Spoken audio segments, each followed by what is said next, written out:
Let's bring you this discussion now. New research has found that most advertising of foodstuffs targeting children actually need warning labels. It follows concerns that food packages continue to promote ultra-processed products high in sugar, fat and sodium without warning. Let's bring in Professor Safura Abdool Karim. She is with the Department of Population and Family Health in the Mailman School of Public Health at Columbia University, and she also has a mouthful of a title. Prof, it's great to talk to you. Thanks very much for joining us here in South Africa this afternoon. Safe to say, the nexus of research like this is that people need to know what's contained in the foods they buy so we can make informed decisions about what to buy, especially if we're feeding this food to our children. I think that's exactly right. And that was why it was so important that we did this research. We really wanted to understand whether the products that are being sold in stores today are healthy or unhealthy, but more importantly, how they are communicating about their healthiness or otherwise to the public. So some people may be aware that the Department of Health has proposed some regulations to improve the labeling of foods and to restrict the kinds of marketing that are on packages. What we did is apply the standards that are in those regulations and see how many products would be compliant if those regulations were in place today. Unfortunately, those regulations are not yet in place, but this gives us some insight into what kind of impact those regulations would have when they are adopted. Fascinating. So, yeah, as you say, the regulations aren't in place. I imagine the list of products that would have to put those warnings on their packaging is a long one. So we reviewed about 6,500 products, which we considered more or less representative of the packaged food supply in South Africa. So just to be clear, we didn't look at, for example, the fruits and veggies that are loose or single product items like eggs and flour. We really looked at products that had more than one ingredient and were in a package with the nutritional fact panel on the back. And so of those 6,500 products, we found that more than 80% of them would have had to carry a warning label. So that means that 4/5 of our food supply are what we would consider unhealthy in some way. Wow, that's incredible.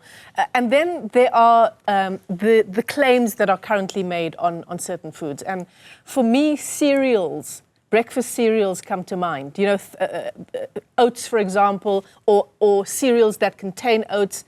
They say this is healthier. Perhaps some of them will claim it promotes gut health, that it's lower in sugar. But the question we need to be asking is, what does lower in sugar actually mean? And how much sugar is still contained in the product, even though it's supposedly lower in sugar?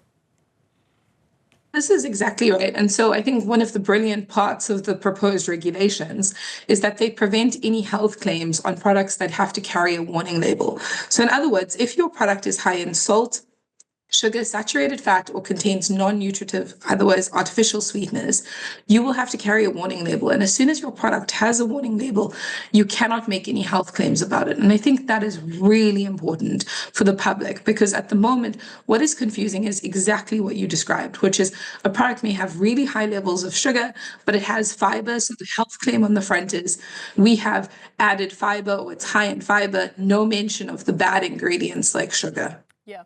And then the other thing that makes, and again, I'm so focused on cereals, because they do appeal to children, you know, with the kind of pictures they have on the cereal boxes. Sometimes they are promoting games, competitions that target children as well. Would that fall under the regulations as well? Yes, so certain components of the regulations do regulate that. So they do prevent, for example, competitions. Free toys, I think, are a big one. When I was a kid, collecting those free toys in the cereal boxes was a big hobby of mine. And so I think it's a little measures like that altogether will help parents be able to make healthier decisions and reshape the way that children see certain kinds of foods. And hopefully, all of this taken together will begin to help people move towards healthier choices in their diets. Yeah. The other claims that sort of stand out are claiming that a product is high in a particular nutrient. You mentioned it just a little earlier, where they say perhaps high in fiber, or a claim that a product is fresh or so-called natural. Yes, so I think that is one big thing is there are certain things that companies use. So they may say, for example, we don't add preservatives, we don't add colorants, and those are understood by consumers to mean that a product is healthier than something that does contain those ingredients. And what we're trying to do is just explain that whether a product is healthy or unhealthy is a little bit more than what producers or food companies choose to put on their labels. And I think what the Department of Health is doing that's really important is saying, if you want to make certain claims about something, you need to be really specific that those claims are actually useful to a consumer. They need to be accurate. They need to give consumers important information. And most importantly, they cannot be misleading. They cannot create the impression that this product is healthier than what it actually is. So I think these regulations are critically important. Our point of concern is that they haven't yet been implemented. That is something that is clearly urgently needed in light of the study. Well, here's a random sort of parallel example to the food discussion. It makes me think of skincare and the claims that certain cosmetics companies use. They might say that it's high in collagen, or it contains collagen, or whatever the chemical ingredient is that's supposed to make you look younger.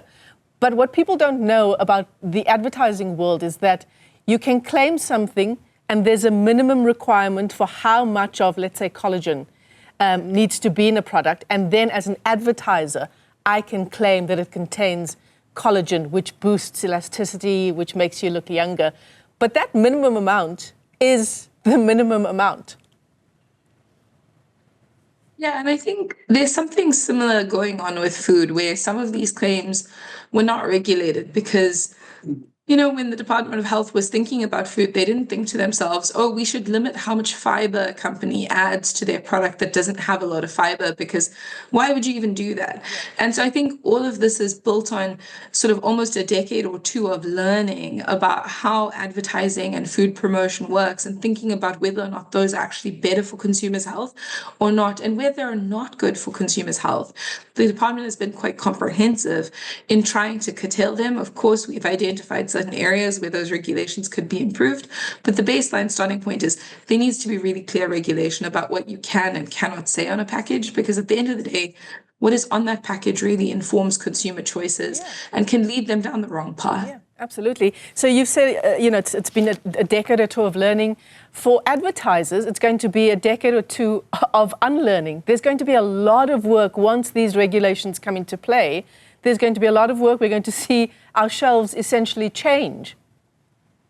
Yes, and we've seen, I will caution you because I think, a lot of people in the food industry are very concerned about this, but our regulations are very similar to regulations that have been adopted in other countries. We've seen very similar regulations be adopted in Peru, Chile, and Mexico, and their food industry has survived. You can go into the stores and see packages that look totally different to what we're used to seeing, and consumers have learned about how to make decisions about their food independent of some of these misleading or persuasive techniques like putting cartoon characters on cereal boxes. And so I think at the end of the day, it's going to be a good thing for consumers, and it's going to be a good thing for the public, and that's really what matters at the end of the day. Our government's job is not to protect the corporate interests or profit interests, but really to protect the health of every South African. Absolutely. Professor Safura Abdool Karim, it's been a great pleasure talking to you. Thanks for joining us this afternoon from New York, and she is with the Department of Population and Family Health in the Mailman School of Public Health at Columbia University.